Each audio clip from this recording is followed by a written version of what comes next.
When you think of Lovecraft, you probably think Cthulhu, tentacles, and whatever else might be slithering around New England.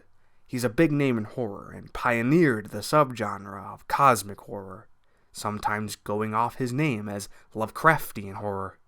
The work of his, which I would like to look at today, is unique for a couple of reasons. The first reason is a lack of that grand cosmic scale. There's nothing from outer space or from the depths of the ocean like his usual stories cater to. Its publication is also unique, since it was serialized into parts, which subsequently affects its structure and why some people describe it as one of Lovecraft's weaker works. I'm sure I've given enough clues at this point, so yes, I want to discuss Herbert West, Reanimator. The short story I just did a narration for, and while that might also have given it away, it's fresh on my mind and made me want to talk about it. Herbert West's Reanimator was first serialized in February of 1922. At the time of this video, the story has hit a century in age, and I will say that after all that time, it has held up. It is something you can sit down and devour in a single sitting, but with serialization, the story was drawn out into 6 installments. Apparently, some people have a beef with the story being broken up into 6 parts. I understand it creates a formula. Our nameless narrator tells of Herbert West and usually reminds us he's disappeared, giving us our hook. It tells of West's latest shenanigans regarding his life work of bringing back the dead. It builds up and we get hit with a spooky cliffhanger. Now, that may generalize it, and accurately so, but for what we get, I still say it's good. If there really are people upset by its serialization and the formula I've described, then you'll have to introduce yourself in the comments, because while I agree the story is an outlier, I don't think it suffers much from the way it was written. Maybe I can find some controversy here as I take a crack at Lovecraft's general writing style, which is found in this story. While I believe Lovecraft has contributed a considerable deal to horror, and even though I can say he is an excellent ideas man, I kind of don't really like the way he writes. This is to say that Lovecraft thinks the common use of indentations is akin to eldritch horror. And I express, this is only my own opinion, but I think Lovecraft hinges on being difficult to read because he doesn't really like to break up his paragraphs. It's not that I wish he could cut down the length of what he writes, it's more, I just wish he would break up every other paragraph into 2. It would be more digestible to read. He's also infamous for refraining from the use of dialogue. In fact, in this story, there's only about 4 or 5 lines I can think of that are spoken, and they're all the narrator repeating what he has heard. He repeats a few lines from West, he repeats some of what the dead said when they come back, this is a couple of our cliffhangers, and we get the brilliant delivery of "Express, prepaid" near the end. Lovecraft doesn't write plays. And this, as far as I have seen from his work, is the norm for his stories. You get huge walls of text, and you'll rarely find quotation marks. Again, I wish the man would have split up his paragraphs to make these stories easier to read, but I wouldn't say it hurts the content of the story. It just makes reading a little bit harder. And like I said, that's very much a broad complaint of his writing style. Those elements are representative of Reanimator, which is why I wanted to go off on the tangent. Actually, while I'm still talking about his writing at large, I could probably address the racism here too. Once again, it can be found in Reanimator. If you don't think of tentacles when you think of Lovecraft, you might think of how racially charged he was in life. If you want some real-life Lovecraftian horror, just look up his cat's name.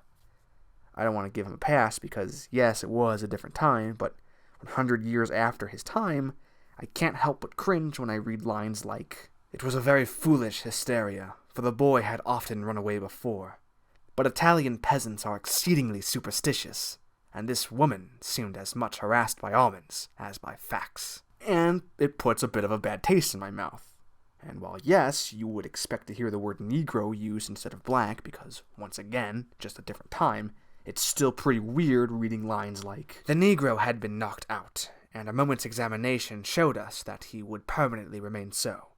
He was a loathsome, gorilla-like thing, with abnormally long arms which I could not help calling forelegs, and a face that conjured up thoughts of unspeakable Congo secrets and tom-tom poundings under an eerie moon. The body must have looked even worse in life, but the world holds many ugly things. I believe it's fair to self-address we're a lot more politically polite 100 years later after this story was written, but at the same time, geez, lay off the ethnic descriptions like that's the real horror and stick to the spooky zombies you're resurrecting. And that should be a good segue to the actual story now. So, excusing broad bodies of text, virtually no dialogue, and a smooch of the author's carefully inserted worldviews, Reanimator tells a good horror story for being short and simple. And I think therein lies the reason it shines. That formula I went over, it works. We're told about our mad scientist, Herbert West, and we see what trying to play God by reanimating the dead, we see how it backfires and how it brings about some kind of atrocity. And this is why I find this story so interesting given the author who wrote it. Lovecraft is so full of horrible space deities and lost cities beyond man's understanding. Here it's two guys bringing it completely on themselves.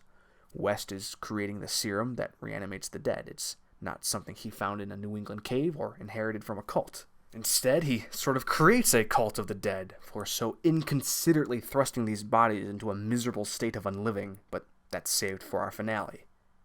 This certainly reads like Lovecraft's take on Frankenstein. And like Frankenstein, it's not particularly hard science fiction. We're not told of the specifics of how West makes his serum. All we're told is it's his life work, and he comes up with a new embalming compound to preserve bodies longer.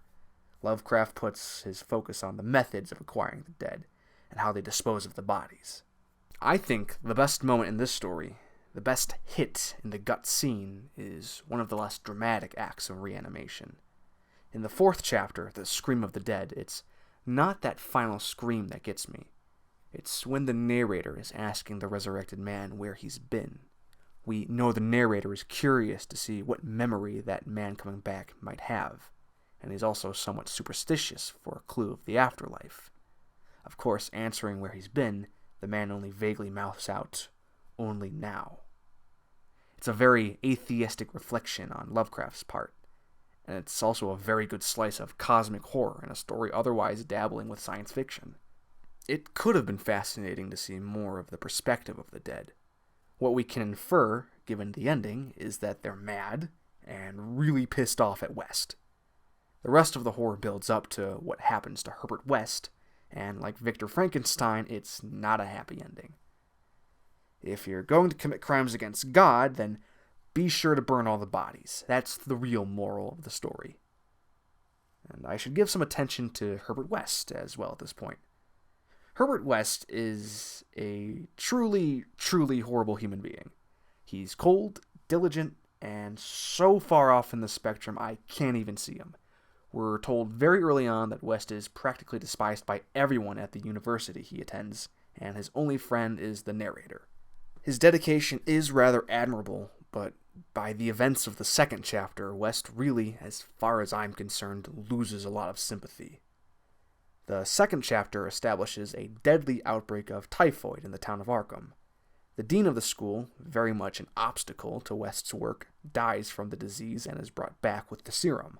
This is as ironic, given the dean's doubts of West's work, as it is petty on West's part. The consequences of this are severe, as the reanimated dean, turned into a feral madman, goes on to kill 14 people.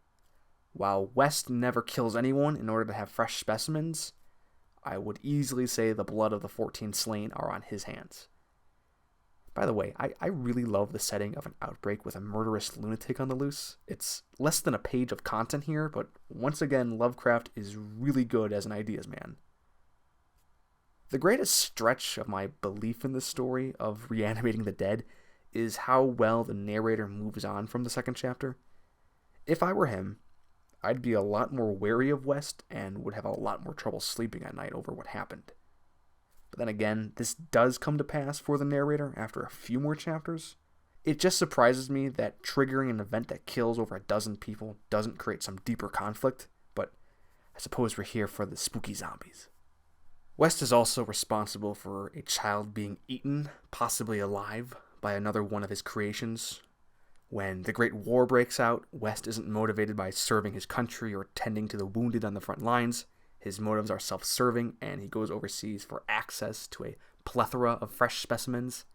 He's very much a kid in a candy shop over there, though the candy shop is more of a carnival of corpses.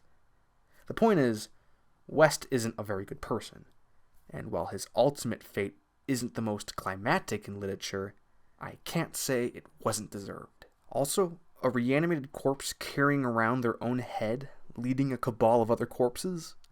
Lovecraft is a really good ideas man. If I have to touch on the 1985 film, which is a great B-movie by the way, I will add this. I happen to have seen the movie first, and I was surprised how much it pulled from the story. It didn't just take the synopsis of the story, it worked off a pretty good deal of what Lovecraft wrote. For instance, I didn't expect to read about the headless antagonist carrying their head around. Thought it was a movie invention, but I was pleasantly surprised to find it was there all along.